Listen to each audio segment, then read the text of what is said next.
tiempo. En esta ocasión, conoceremos la primera etapa de la historia de México, el Preclásico.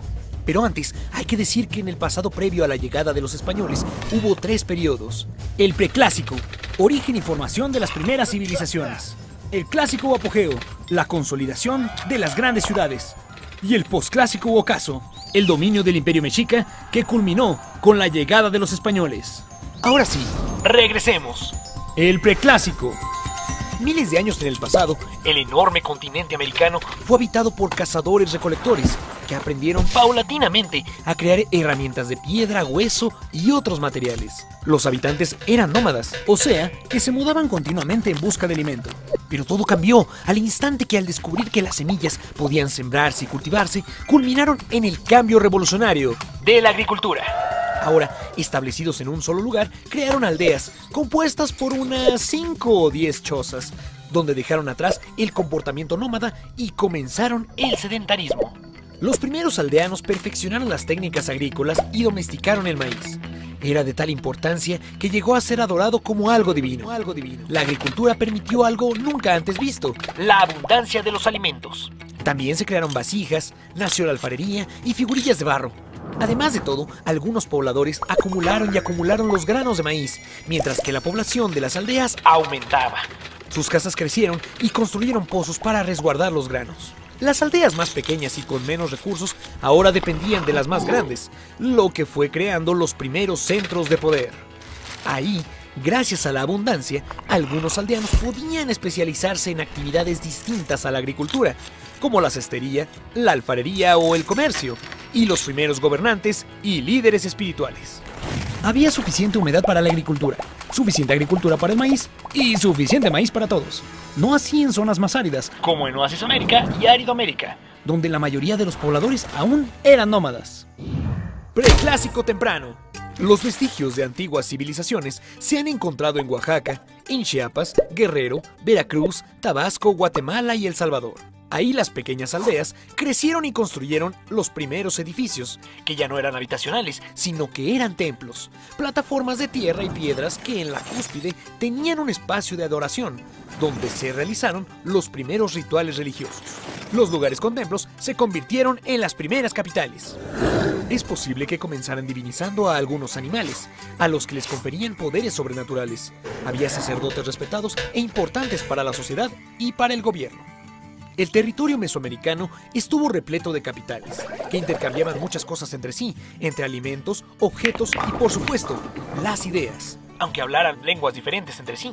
Simultáneamente, los ríos Papaloapan y Grijalva vieron nacer la civilización más importante del Preclásico: los habitantes del país de Lule, los olmecas.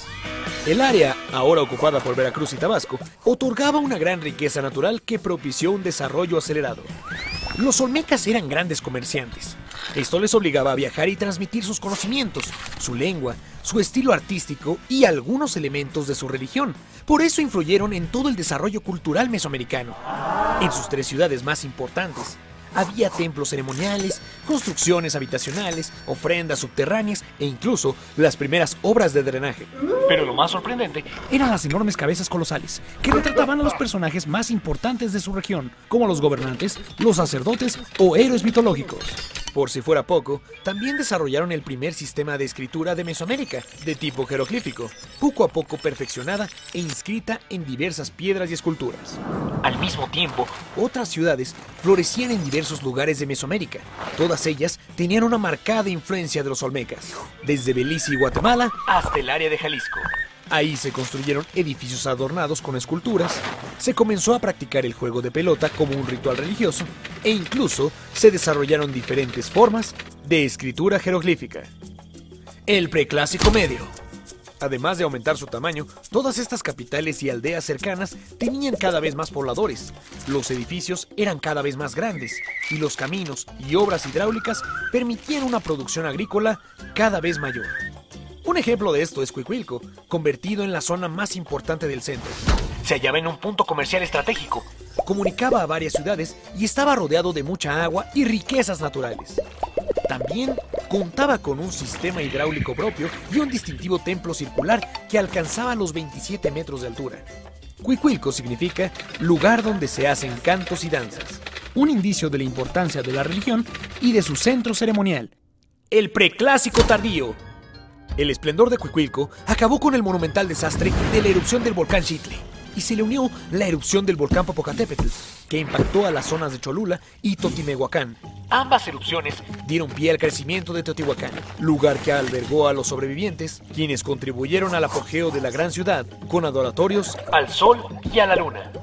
Hacia el área central, la costa del Golfo y el área maya, varias ciudades fueron abandonadas misteriosamente, acontecimiento reemplazado por la llegada de nuevas ciudades, que con el tiempo llegarían a su máximo esplendor, como Monte Albán y Calakmul. Mientras tanto, en Tres Zapotes, la ciudad olmeca que continuaba habitada, sucedió la creación de la Cuenta Larga, un calendario que a partir de un origen mítico, ubicado en el año 3114 a.C., representaba el tiempo cero, el origen de todo. Este calendario no se usaba en la vida cotidiana, solo marcaba con gran precisión los acontecimientos históricos relevantes.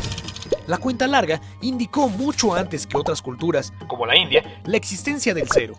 Sin embargo, no todas las culturas utilizaron la Cuenta Larga, ya que al ser los mayas grandes astrónomos y matemáticos, crearon sus propios calendarios, uno de 260 días y otro de 365 días. Incluso construyeron los primeros observatorios astronómicos en El Mirador, Tikal y Oaxactún. El fin del preclásico.